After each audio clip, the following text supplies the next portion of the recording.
Get high rapper, the man hour. You already know. It's live. It's raw.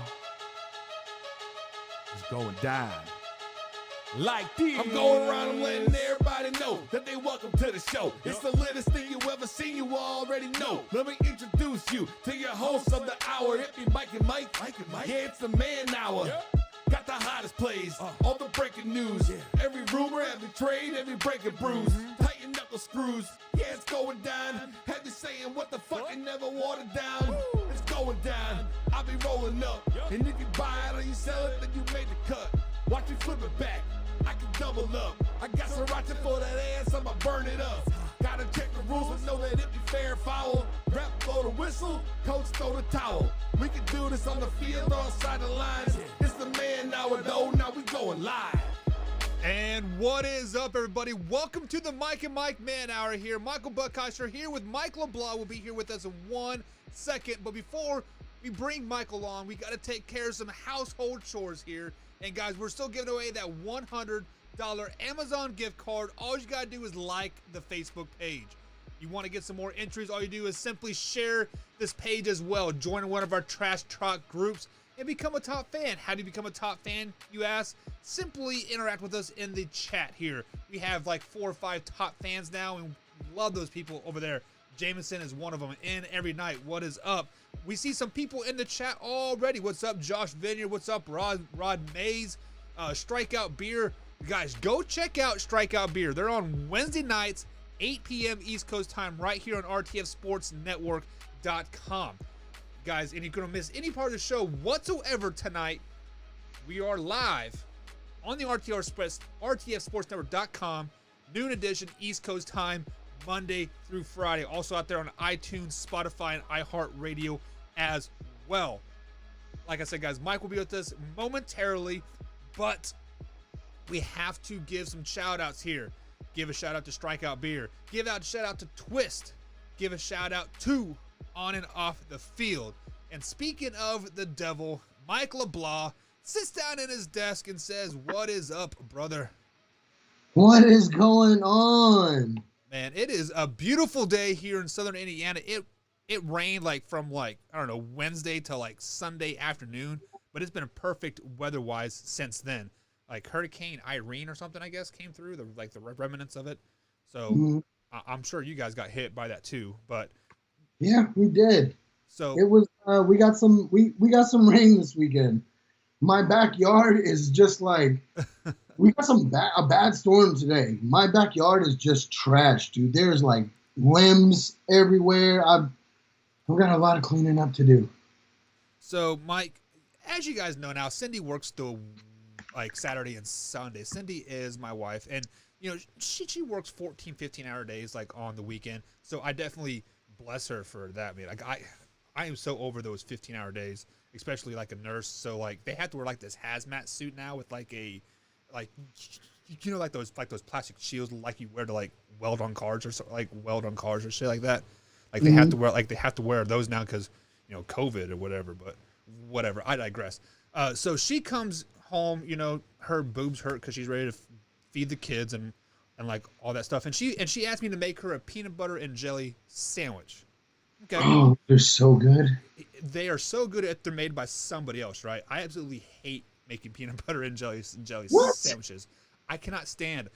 I am so glad that I have you heard of those crustable things? They're those are so gross. What? Mike, I don't think we can no longer be friends, man. Those things are every time I go to the grocery store, those are the first things that I grab. Crustables, or Uncrustables, I have to call it. But let me ask you this question. Are you a crunchy peanut butter guy or a creamy peanut butter guy? Oh, it just kind of depends on the mood I'm in. Probably creamy. I am a 100% creamy. My sons are 100% creamy. Cindy likes a crunchy peanut butter, right? So usually her crunchy peanut butter gets shuffled back to the back. And she's a really particular. She's like, I want more peanut butter than jelly. I want my peanut butter all the way to the edge. I want my jelly a quarter of the inch away from the edge, so when I bite it, it doesn't squeeze out the bottom, right? mean, God love her to death, but I hate making her peanut butter and jelly sandwiches, Mike. I absolutely hate it because it is never satisfactory. It's never good enough. My man Milton over in the chat says crunchy all day, dude. I'm a creamy type of person. So now let me ask you this question: do you use the same butter knife on the peanut butter and jelly?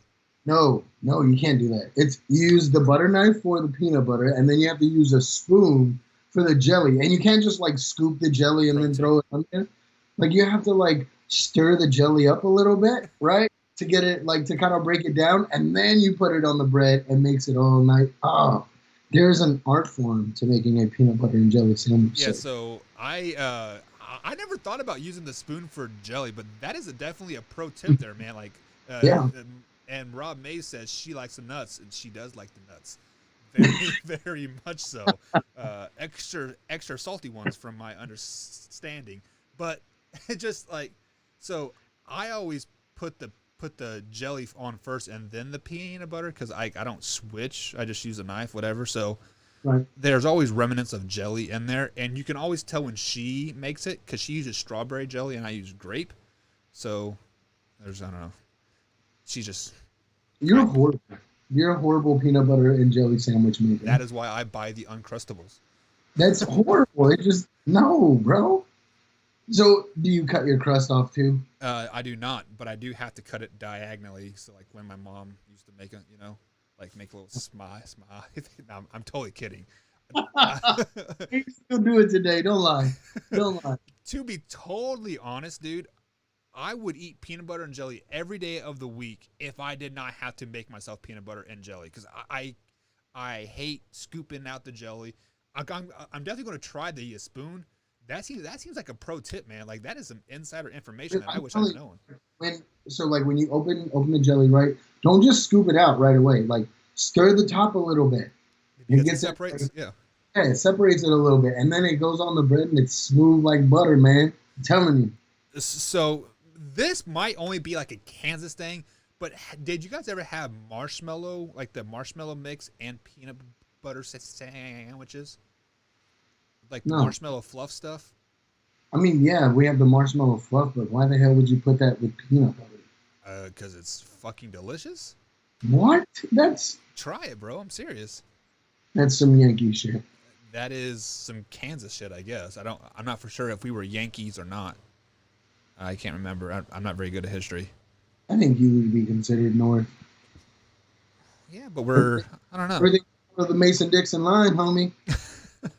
So anyway, guys, let me know if you guys are a crunchy peanut butter, smooth, creamy peanut butter type of people. Rob May says in the chat here, mix the two in a bowl, then separate it out on your break. Good stuff. Oh, that'd be a good idea. So, however they do make those the peanut butter and jelly swirl already mixed together, you just need it's one jar. I don't know what it's called.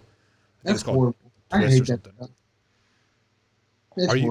Are you a peanut butter snob? Like, can you not like have the off-brand stuff? No, I mean HEB, like our grocery store, they have like their own brand of food. Would that be considered off-brand? Like the Save Always is like the Walmart brand, but it's like cheap ass shit. I mean, it's not. I mean, I guess. I mean, HEB makes it's. I think it's like Hill Country Fair or something like that. It's pretty good. Oh, interesting. I would love to go to HBC's down there in Texas. I hear they're freaking awesome. Like, that's one thing that we don't have here. We just have Kroger's. Yeah, HEB is like, from what I understand, they're like the #1 grocery chain in the country. Oh, really? Yeah, and they're only like in Texas. Yeah, and you know what else is always only in Texas or southern states, I should say? What? Whataburger. And I freaking love Whataburger. Rob May says the cheaper stuff is the better stuff. And Rob, I have to agree with him on that. There are some things that I'll buy cheap stuff all day long, right? You know, off-brand peanut butter, off-brand jelly, off-brand bread, eggs, milk, whatever, right? But there are 3 things that I cannot buy off-brand. That's sliced cheese, ketchup, and butter. Ooh, I gotta have good butter. cannot be like the cheap stuff. What's that? Sliced cheese can't be like No, like I need like the Kraft or the Velveeta or something, like the name brand stuff. 100%. Yeah, 100%. So, guys, we do have a pretty good show lined up for you today. There are some NFL news and rumors that we will be going over there. And then on the bottom half of the hour, Matthew Stafford has tested positive for COVID-19 along with the Eagles coach Peterson as well. We will talk about that a little bit as well. But, guys, join with us. We'll be right back here on the Mike and Mike an hour after this break.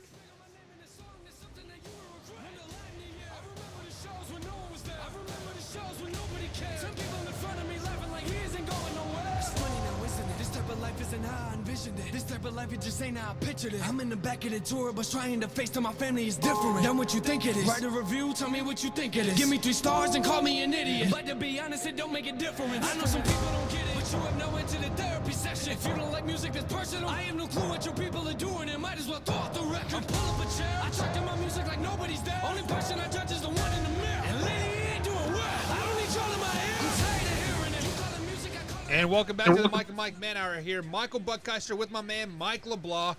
That was some NF intro too, guys. If you guys have never listened to NF, like that was kind of a weird part to enter in on the song, but check out some NF. I think he's a really, really good artist.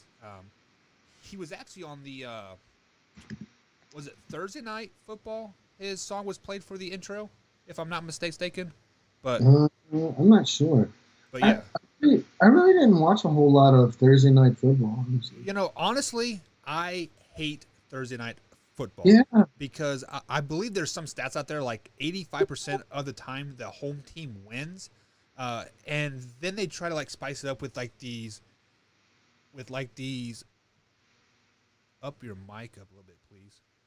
Yeah, sorry guys. We are definitely having some sound issues a little bit tonight. For some reason, I'm not for sure why everything is being super quiet, but we'll go ahead and up those up as much as I can, and then we'll go from there. So, but yeah, like I was saying, like Thursday night games are probably the worst. Like 80% of them were always won by the home games. It was such a sloppy turnaround games, and then they try to spice it up with those color rush jerseys, like all red and all green. And when the Bills played the Jets a couple years ago, and they were all red and like all green, like I had to adjust my TV and turn it to like black and white settings because it was so hard to watch. Like, it was just ridiculous. I'm just not a big fan of Thursday Night Football. Not only that, the games is late. Like, we're already into the work week. Right. You know what I mean? Like, I'm getting to Friday, and by this time I'm already done with the work week. And then you want me to stay up and watch this, and then I'm going in work Friday. Nah, man. Well, and then the games aren't even very good. I mean, you can definitely clearly say they're out there for money, like at that point. I am a firm believer that Thursday games should only be played on Thanksgiving, and it should be the Cowboys at home. I really like the Cowboys Redskins on a Thanksgiving Day. I think that's kind of ironic always. And then the Lions and like Packers should always play on Thanksgiving. I mean, those are two games that I definitely tune in to watch every year. So, but moving on. So, guys, we are going to get into some news here that is, signings and releasings, all pretty much NFL talk here. So, per league news, the Jets have released offensive guard Brian Winters per Adam Schefter. Winters is 29. He did start 9 games as right guard last season. He was placed on ending injury reserve last November. As you guys know, one of the biggest holes in the Jets, whole offense was their offensive line. So releasing a guy like this that did start for 9 games on you, and the only reason why he didn't start the other, 5 is because that he was injured. I'm kind of questioning that, but it is what it is. We'll definitely see what the Jets do coming up this season. Next up, did you see who the Browns placed on the PUP list? I did not. This is a big hit to the Browns. This is huge. They placed Jarvis Landry. For the COVID? No, I don't think it's for COVID. They placed him on there. It's not really giving a reason why. That's really sad that they're not giving a reason why, because that could be anything from COVID to he tore his hamstring to he's on drugs and just doesn't want to get cut, right? Because I think Jarvis Landry is better than Odell Beckham Jr. on that Browns team. Many people have Odell Beckham Jr. as like a top 10 receiver, but what has he done versus anybody but the Cowboys? Absolutely nothing. I mean, it's Jarvis Landry, though. You know what I mean? Like, Yeah, like I said, like I think Jarvis Landry is better than Odell. it's from his hip surgery in the offseason. So he's having some type of complications with it, or Yeah, it looks like that he's having some complications with. But he said in May that he was ahead of schedule from his rehab. But the Browns announced today that they went ahead and put him on the PUP list. I'm not for sure of like how that list works, but does that mean he is out for the whole season, or can he come out till training? He'll be able to come back. They're saying probably at the end of September, October. He'll be ready. September, end of October. So he, in theory, would only miss about 5 to 6 games, maybe, right? Like I don't know their schedule off the top of my head. They got T.Y. Hilton, so Say that again. they got T.Y. Hilton. Okay, a receiver that is over the hill, that the Colts basically should have never let go. But let's look at the Browns' schedule right off the bat. I mean, they open up with the Ravens. That's a loss. I mean, even with Landry Jones on the field, and then they're at home versus the Bengals. Without Jones on the field, that game just got a whole lot more interesting. It did. Yeah, I mean, I picked the Browns to beat the Bengals when we went through the Browns' schedule, so that could be interesting. Yeah, so I mean, they could easily be starting out 0-2, and then they're playing the Washington football team week 3. That's at home. So depending on who that starting quarterback is, if it's Alex Smith, I mean, you could easily start 0.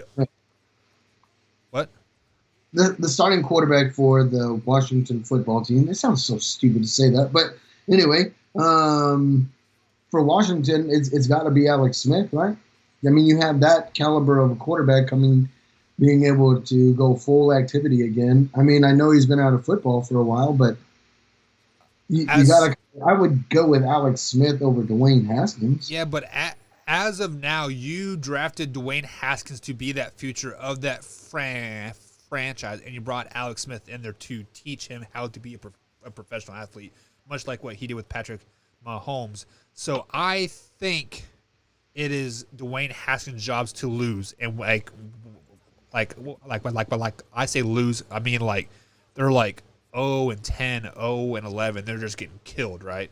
So, but now I think the Washington Redskins are a playoff team if Alex Smith is starting quarterback. I truly think that. So we have a guy on the RTF Sports Network that thinks Teddy Bridgewater is a top 10 quarterback in the league, right? I think Alex Smith has more of a case to be a top 10 quarterback in the league than Teddy Bridgewater. Now, do I think they're top 10? No. Alex Smith is probably 25th to 27th, just depending on how he actually comes back from his injury. But, I mean, so with Landry Jones out, they're probably starting 1-2. Wins coming over Washington Redskins, only losses to Ravens and Bengals. Then they're at the Cowboys. That's a loss. Then they're at home versus the Colts. That's a loss. I wouldn't just go automatically and say against Cowboys is just an automatic win. It is. Because at that point, Andy Dalton will be in, so they'll be fine. You know, I don't think Andy Dalton will be. I don't think they're even going to give him a shot. They're going to ride with Dak all season long. I'm just saying. So look, there's 1, 2, 3, 4, 5, 6, 7, 8. So eight games will take them to November 1st. In those 8 games, they play 1, 2, 3, 4 divisional games. 2 against the Bengals, the Steelers, and the Ravens. Without Landry Jones there, I can only see them winning one of those games, and they're going to lose probably to the Colts, probably lose to the Cowboys, and they'll probably split with the Bengals as well. I mean, they could be 1-7, 2-6 going into the week that Landry Jones is back. Probably. Like I think Landry Jones is that big of asset to that team. I do too. So, I mean, that is a huge. That hurts. I mean, you've got Odell Beckham, but like has Odell Beckham really been Odell Beckham recently in the past couple years?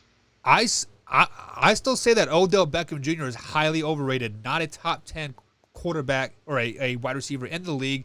Not even, like, he is a number 3. Like, he is a solid number 3 receiver on most teams. Yes, he had that one amazing catch versus the Dallas Cowboys. After that, what has he done? He is consistently injured. He is consistently making love to the kicking net. Like, what is wrong with him? He is just absolutely asinine. He was good. He was a good receiver on the Giants, and then I think his head got too big, and then he wanted to go to the Browns, and then he really hasn't made a whole lot of noise. So so you're telling me a good receiver in the NFL warrants a top 10 receiver? That doesn't work like that. And Brandon Coombs says Beckham is highly overrated. Yes, I do agree. He's overrated. Yeah, not highly, very overrated. I think Odell Beckham's overrated for sure. Like, I don't think he is legitimately a number 1 receiver on any team in the NFL, besides maybe Miami. Was he even in the top 100 this year? Yeah, I thought he was 20th or something like just like that. He was over, like, him and Landry Jones were kind of like back to back. Like I this is all totally off the top of my head, but I thought they're like 20 and 25 or something, just like that. But moving on here, I mean, we could definitely talk about the Browns all day long, but people are saying they are agreeing with me in the chat. Odell Beckham Jr., he is highly overrated. Odell Beckham Jr., he is above average. And then this guy on YouTube says, "Who is Odell?" Odell Beckham, exactly. Who is he? Rob Mays says he had just been in some pretty shitty programs. I don't know. I mean, the Giants were not really shitty, and then, like, on paper, the Cleveland Browns should win the Super Bowl every year. Rob Mays also says that he could really shine somewhere else. Where's that somewhere else? Mike, you seem to think that Odell is a top receiver. Where do you think Odell can shine? Oh man, there are a few places he can shine. I think he can shine in Seattle with Russell Wilson. I think E.J. Metcalf will overshadow him and Tyler Lockett. I think he can shine with Aaron Rodgers in Green Bay. Hell, I think he can even shine in Tampa Bay with Tom Brady. He can shine in New Orleans. Wait. So let's kind of put like a staple on your shine. Is shine like, hey, I have a couple big plays. I'm like, oh, I'm Superman. Oh, yada yada yada. Or shine like I'm averaging 80 yards a game, 5 to 6 catches and a touchdown. Like, what is your definition of like shine? Yeah. Like, 80 yards, averaging 80 yards a game, 5 or 6 catches, for sure. I mean, so if you think give Russell Wilson a weapon like that, or give Aaron Rodgers a weapon like that, or Drew Brees another weapon aside from Michael Thomas, Tom Brady aside from Mike Evans, hell, even Phillip Rivers could use him. I don't think Baker Mayfield is that kind of quarterback where really can utilize a wide receiver like Odell Beckham. Because let's be honest, when he was with Manning, Odell averaged that 80 yards a game, 5 or 6 catches a game. You know what I mean? But that was the kind of he needs a quarterback who's going to throw the ball. Right. So let's go ahead and touch on the teams that you said here.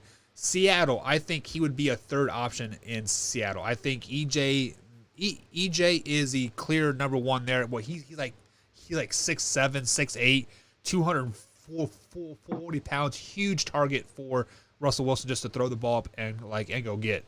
And then you got the speed guy, Tyler Lockett, on the outside. You know, he is consistently running down the field, running those six or seven route moves, right? And then you would have Odell. So I don't think he would get his 80 yards every game there. There's not enough ball to go around. Then you say Tampa. Go ahead. I think on Seattle, Pittsburgh, Green Bay, Atlanta. I don't know about Atlanta. You got Julio Jones there, Rob Mays. And they drafted some other guy, right?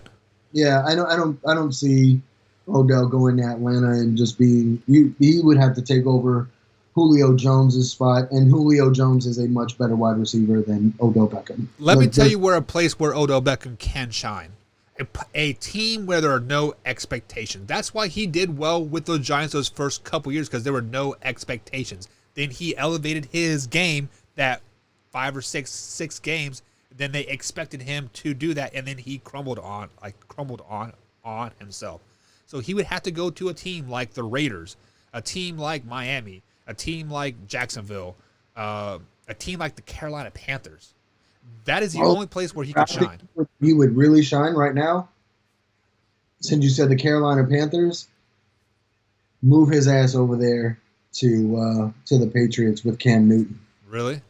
Yeah. You think Bill Belichick would take on the headache like Odell Beckham Jr. and Cam Newton? Dude, yes. Dude, man. Would that chop? Chase McDaniels would have a heyday with Odell Beckham as a wide receiver. He's already having a heyday with Cam Newton as a quarterback. Tell me who their wide receiver is. I think it's Edelman. I think is the only guy that they have. I really can't tell you. I'm going to take nothing away from Edelman. Edelman is, he's the reason why they won that Super Bowl. That was an amazing catch in the Super Bowl, right? But is Edelman a Julio Jones? Is he an Odell Beckham Jr.? Is he even an Amari Cooper? No, he's not. Yeah, I would have to pull up the roster for the Patriots to see who the receivers are. But wouldn't that chap Tom Brady's ass so much if Bill Belichick brought in somebody like Odell Beckham Jr. after Tom Brady left to because that's all Tom Brady ever wanted. They brought in Antonio Brown, but Antonio Brown couldn't keep his head on straight. Well, his head was never on straight when we got the Patriots, and I think they were hoping he would just buy into the Patriot way, and all of his troubles would go away because the Patriots are habitual cheaters. But Mike, we got to take a quick little break here, and we're going to continue this talk on the other side of the break, my man. Give us one little break, guys. We'll be right back.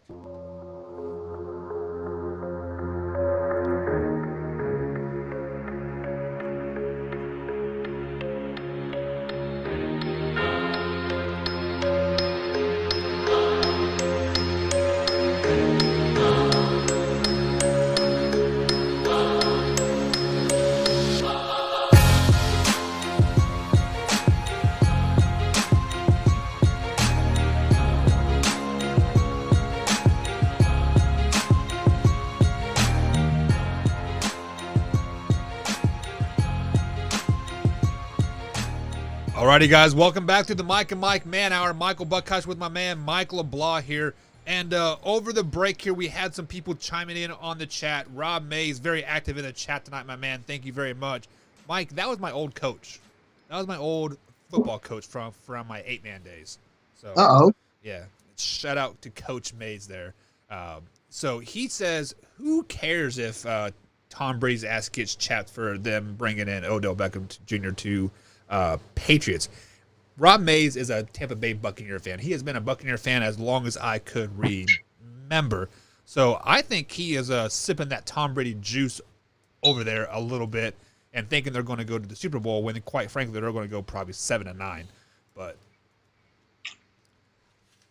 yeah, I don't think. I don't think Tampa Bay is gonna. I don't even think they make the playoffs. Honestly, The Tampa Bay Buccaneers are going to probably make the playoffs because they are a team with a easier schedule. I mean, yes, this is all based off 2019, but easier schedule, and the fact that the playoffs are extended to 7 teams now instead of just 6. it just reminds me of when the Eagles went and loaded their roster with all those superstars, and they didn't even go to the playoffs. They didn't even win the NFC Championship, and not only that, like you're bringing in a bunch of old guys. I mean. They just signed Shady McCoy. Which I mean, LaShawn McCoy. Go ahead. I mean, LaShawn McCoy. Yeah, Shady is. I still think he has some gas left in the tank. No, but not we saw that in Kansas City. He doesn't have any gas left. Like there were games where he was a healthy scratch. Like I was excited when the Chiefs signed him. Was it two years ago? I think they signed him. I was like, yeah, we finally get a good running back to replace Hunt, and he was scratched like 50% of the time. Like it was absolutely crazy, like how much he was scratched. But so let's go ahead and jump in the chat here. No, I think we'll have that one road and done. So he's referring to the Tampa Bay Buccaneers, thinking that they'll have the one good season and they'll be done. Guys are still not going to the championship. So let's talk some breaking news, Mike. Matthew Stafford tested positive for COVID-19 and is on the COVID/reserve list. I haven't really looked into see how this works. Obviously, they're probably quarantined for 14 days. They got to test negative twice before they can come back to football activities. So let me ask you this. I had the Detroit Lions going 10-6 this season. If Matthew Stafford is not in on this Detroit Lions team, they're not going 10-6. Do you agree with that? I don't even think they go 10-6 with a healthy Matthew Stafford. Sip up some other juice, man. I don't see them going, even with a healthy Matthew Stafford. I don't see them going 10-6. With a healthy Matthew Stafford, another 8-8 season. Without Matthew Stafford, you're looking at maybe like 2 or 3 wins. Yeah. So he's gonna come back, right? I mean, it's COVID. He's gonna be sick for a little bit, and he's gonna recover. He's gonna be healthy, and then he's gonna go on life normal. But those first games, if he is out, I mean, we still got a little over 30 days left until the first game. Right. So I think he has plenty of time to recoup. We will see Matthew Stafford on the field week 1. But yeah, 10-6, that's. I mean, like we were talking about this pre-show here, and like I'm like, who is even the backup quarterback for the Detroit Lions? And like we were looking, and it is Chase Daniels. He is a 13-year veteran in the league. I've seen him on the Kansas City Chiefs roster 3 or 4 times, and like he is a habitual backup quarterback. He jumps from team to team to team, always being that backup because I think they need that veteran guy. And do I think he can jump in there and win some games? Yes, I do. But those games are not week 1 and week 2 games. Yes, they do play the shitty Bears week 1, but then they're at the Packers. If you have Chase Daniels playing quarterback for the Detroit Lions versus the Green Bay Packers at Lambeau Field, that's a loss, 100% loss. And then the Cardinals, that could be a loss too. The Cardinals are going to be a sleeper team like this year, 100%. I mean, I see them going 8-8 easily. And then you had the Saints. Shoot, man, Matthew Stafford better be healthy, so I can still ride on that 10-6. Being it's just no. You need to retract that statement before the season because you're going to be like the laughing stock of podcast radio when they win like 7 or 8 games. So when they win 7 and 8 games, I'll be 2 games off of that 10-game pick. Much improved from 3-12 from last season. So clearly I'm picking them to be a lot better. Dude, 7 or 8 games is like, that's a stretch. That's like best case scenario. That is not best case scenario, man. It is. It's best case scenario. I was really basing all of these picks off of their receiver core that they picked up at lock as well, because they picked up Geronimo Allison from the Packers in the offseason, but he has decided to opt out for the 2020 season as well before the COVID. So, Mike, the more I believe August 3rd is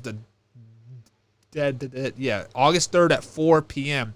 is when people can stop opting out for the 2020 season because of COVID. I mean, if anybody else opts out for the Detroit Lions or tested positive for COVID, I'm going to have to retract my statement. Like, honestly. You should do it. What's that? You should do it right now. I'm not going to do it. With a healthy I'm Matthew Stafford. I'm trying to be your friend here. I'm trying to help you out. You just want to take all this glory, but like, hey, I had them picked at 8-8, and Buck decided to follow me, and then look at lo behold, they go 11-5 and are in the NFC Championship versus the Cowboys. Oh, that's funny. That's funny. So speaking of COVID, and like all this stuff, we said that the Peterson, the head coach for the Philadelphia Eagles, has tested positive for COVID as well. This is kind of a bigger punch, I think, than losing a veteran quarterback. What are your thoughts on this? Yeah, losing a head coach. I think losing a head coach hurts way more than losing a quarterback or any player on the field for that matter. But like I said, we've got we have over 30 days before football season starts, and if it's a player, cool. We got 30 days. We got over 30 days, but without a head coach, that really hurts, because this is the time, everybody's starting to game plan and really start to get their strategies and what they're going to do for this season together. And, Peterson not being able to be there, I mean, I'm sure he'll be on Zoom with all the coaches and in all the meetings on Zoom and things like that. But man, that hurts that the coach isn't in the building. Yeah, I mean, that's exactly what Trent said over there on our old Twitter page. He says, well, why can't he just Zoom into conferences and stuff like that? There is difference between actually seeing practice, being there, and you can pull Jalen Hurt over to the side like, hey, you need to do this, this, and this. Not like ride it down and watching film later. There is something about being on the field with the players, showing them what to do, telling them what to do right then and there, and adjusting it and fixing it right on the fly, not during film session or a Zoom call, 8 hours after the fact. It just, like, I am really concerned, not because I'm a Philadelphia Eagles fan by any means, but Peterson is an older gentleman. I believe he's 52 years old, and like that is where COVID is really hitting the most, is in that older generation. The article does say that he is asymptomatic and feeling okay. So, I mean, he could have had it for who knows how long and just been, recontracting it and whatnot. But they just need to go ahead and give him some hydrochloroquine, tell him, a Z-Pack, and some zinc, and send him on his way. Oh. These people are going to realize that all these frontline doctors aren't just talking out of their ass. Yeah. So in the chat here, Coach Mays does say there is nothing like face-to-face coaching. Exactly what I said, and especially to these rookies, because you have a wide receiver that you drafted in the first round, the kid from TCU, I'd forget his name slips of mine. They also drafted Jalen Hurt, and then they drafted some offensive linemen as well. I believe it was Jake Distrall from Alabama or Auburn. I'm not for sure where he was at. So, but either way, I mean. So say you brought up somebody getting drafted from Alabama. Can you give me a player in the past 4 or 5 years that's been drafted from Alabama that is an NFL superstar besides Mark Ingram? I wouldn't put Mark Ingram as a superstar. Players from Alabama drafted that are superstars. That really comes to mind. That's the only one that really comes to mind. I mean, they have a lot of good players, but I wouldn't say any like league MVPs by any means. Like nothing comes to mind. Does anything come to mind to you? No, nothing. Are you trying to make a bold statement here that Texas is better than Alabama or something? No, I'm just trying to figure out like the players that Alabama puts into the NFL. Like They have a lot of linebackers and a lot of linemen that are in the NFL. Like in Hightower, he's one. yeah, the Chiefs linebacking core, I believe those are all Roll Tide guys over there. It seems like every year the Chiefs draft a defensive tackle or a linebacker from Alabama. So it's just kind of weird about that. But Alabama sucks. Alabama sucks. Rob May says they are built up for college football only. That's what I think too. They're built for college football only. Like I don't think they're built for the league. I don't know. Let's think about this. Let's look up Alabama.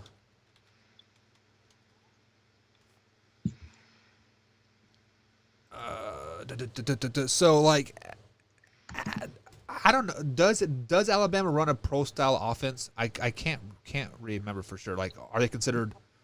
I mean, okay. So Julio Jones came from Alabama. C.J. Mosley, Mark Ingram, Derrick Henry. First of all, Julio Jones is like 15 years in it, like in the league, right? Yeah, Clinton Dix, but he's not like, whoa, Landon Collins maybe. Amari Cooper's from Alabama, Derrick Henry, Mark Ingram. I mean, these aren't just like transcending players. So, like, let me kind of address, like, because, like, I kind of feel like you're taking jabs at Alabama saying they are great in college, but those players don't. Football, but that's it. Yeah. So Nick Saban is there to win college football championships. He's not there to win Super Bowls. He's not there to win Pro Bowls. He's not there to win NFL like MVPs. As a responsibility, as a college football head coach, yes, I get it. Your responsibility is to win championship and win games, but it's also your responsibility to these kids to develop them and put them into the league too, is it not? He is putting them in the league. Like, look at this like this last year draft. 1, 2, 3, 4, 5, 6, 7, 8, 9, 10 players from Alabama went in the draft this year. So, I mean, he is putting kids in the draft. Like, when you perform in the NFL, or when you perform on a college football team, winning 10 and 11 games year in and year out, I mean, players are going to get drafted there all the time. I mean, like I feel like they're always putting 8 to 10 guys in the draft, always. Now, are they all there for 15 years? No, but can you say that about USC? Can you say that about Texas? How about this? Name the last superstar that came from Texas.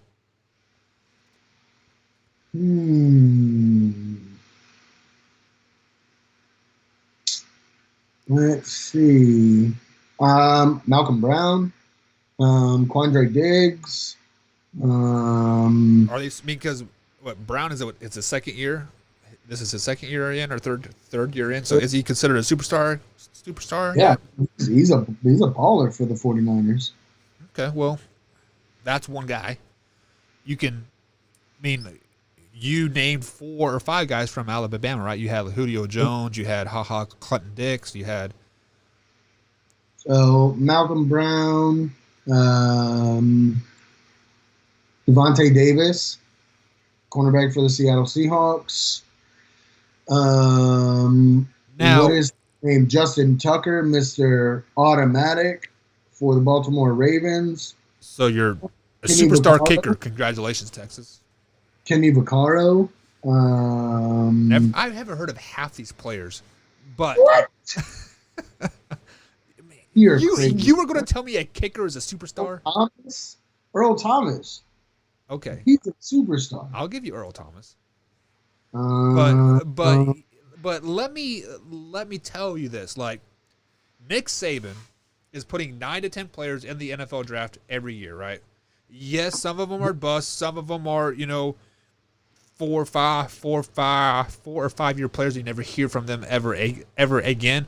But when Nick Saban walks into your house and he pulls out his list of, in the last 10 years, I put 120 players in the NFL. You know who puts more players into the NFL that goes unnoticed? Big 12 teams, Kansas Jayhawks. No, it's a SEC team. Who's that? I hope my little brother is not watching this. Is it LSU? It is LSU. You know who puts in a lot of pro players that I would have never have thought? Kansas Jayhawks. Really? Yeah. Hold on. Yeah, LSU, man. LSU. And they have superstars. Like mega stars. Are you saying Landry Jones and Odell Beckham Jr. are superstars? Mega stars? No, but I am saying Jamal Adams is a superstar. Odell Beckham Jr. is a superstar. Joe Burrow will be a superstar. Joe Burrow is going to be a great average player. He is going to be a Chase Daniels, habitual backup quarterback. Dude. How do you like the honey badger? Yeah, the honey badger. Like they put like I think they put more players into the league, but I think LSU has more superstars. So in the league. Alabama puts more players in the league, but LSU players have more success. Yeah, I would say. So I think LSU does a better job setting the players up for success. I'm just going to put this out here, being devil's advocate.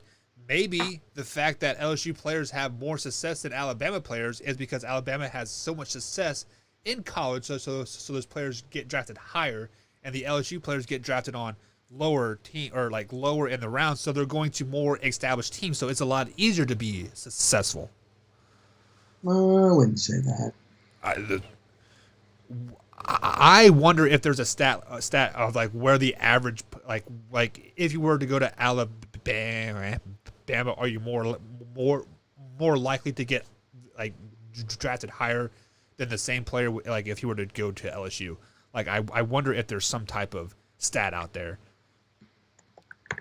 And then jumping in over the chat here, Rob May says, yes, sir, special teams win games.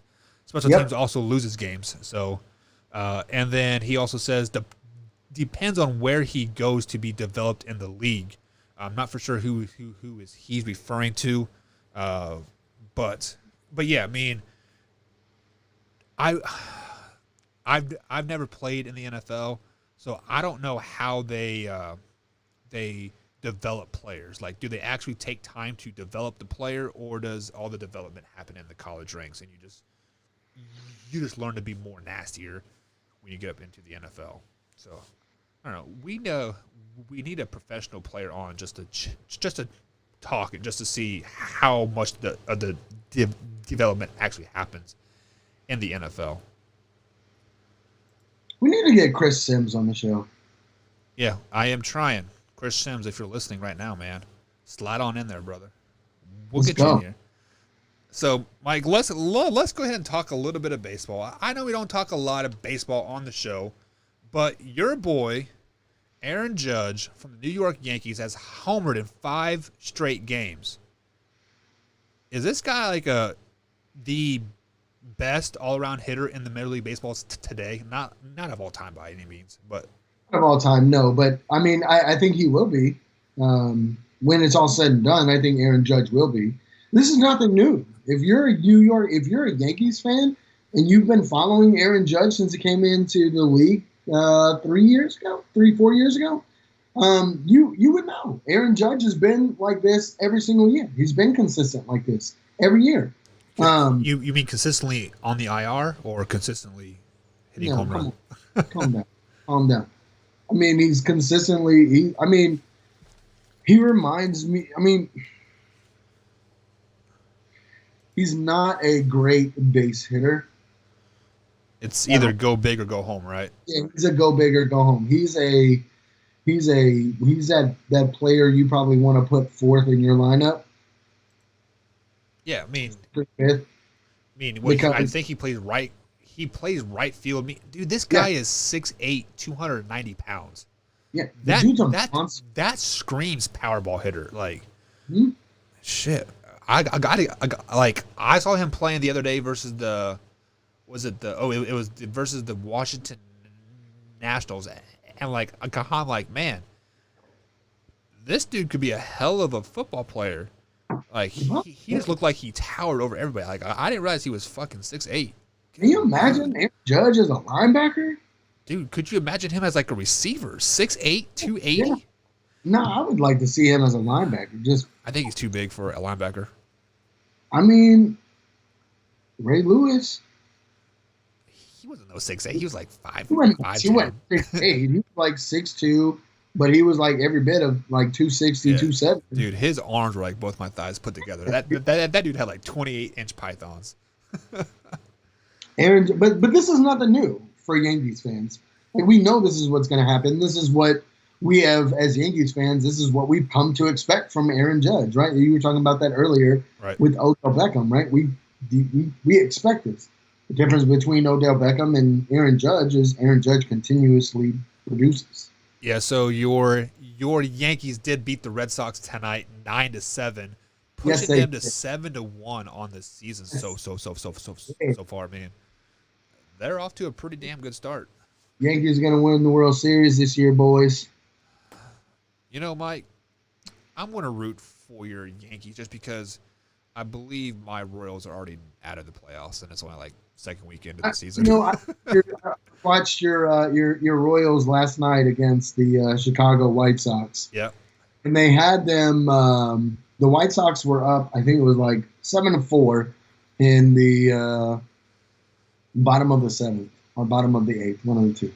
And then they just let the White Sox rally, and they ended up. I left the game. It was like I left, and I was like, I'm done with this. It was like 10-4 at that point, and I was like, yep, nope, they're not going to be able to rally to come back. Yeah, ever since that World Series run that we had, like we went to the World Series and we lost, and we went back to the World Series and we beat the Mets.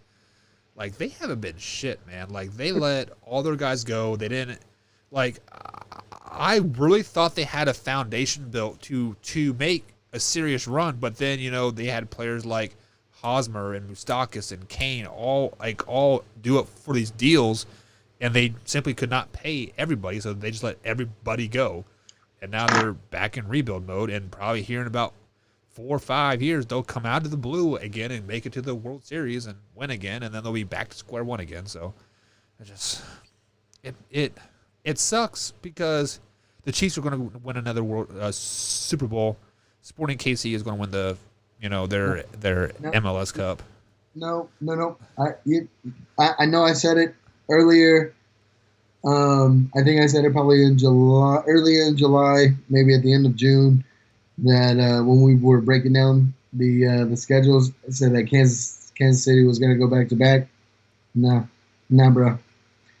I don't even think they get to the AFC Championship. You know, this year with all the COVID happening and like all the money floating around, it would not surprise me one bit if a team that last year that went 3-13 makes it to the Super Bowl on like a 9-7 spot, they're like 5th or 6th seed in the playoffs, and they just slide in there. You know, I've been reading, you know, I'm a Cowboys fan. I've been reading a lot of my Cowboys lately, man. And if Dak can just get his shit together, the Cowboys are a Super Bowl caliber team. They've added a lot to the defense. They've added CeeDee Lamb. They only lost Travis Frederick on the offensive line, and then they brought back the offensive lineman. They brought him back. I can't remember his name, but they brought him back. They signed Clint Dix, right? Have a better safety now, Diggs from Alabama.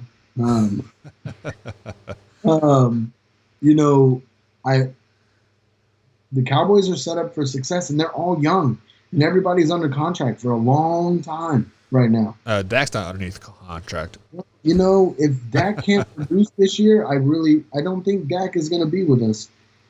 And you know who I think will be? We talked about it earlier. We talked about it earlier today. Rumors are starting to fly too. Fly around. Say already starting to fly around. Drop the name. Aaron Rodgers. Aaron Rodgers of the Dallas Cowboys, guys. You heard it here first last month. Don't let anybody fool you. Mike and Mike, man hour, guys. That's it for tonight. Join us tomorrow, same time, same place. Have a great night. Mike, later, bub. Deuces. Cheers, fuckers. It's going down. Like this. I'm going around and letting everybody know that they welcome to the show. It's the latest thing you ever seen, you already know. Let me introduce you to your host of the hour. It be Mike and Mike. Yeah, it's the man hour. Got the hottest plays, all the breaking news. Every rumor, every trade, every breaking bruise. Tighten knuckle screws. Yeah, it's going down. Have you saying what the fuck and never watered down? It's going down. I'll be rolling up. And if you buy it or you sell it, then you made the cut. Watch me flip it back. I can double up. I got sriracha for that ass, I'ma burn it up. Gotta check the rules, but know that it be fair and foul. Rep blow the whistle, coach throw the towel. We can do this on the field or outside the lines. It's the man now, though, now we going live.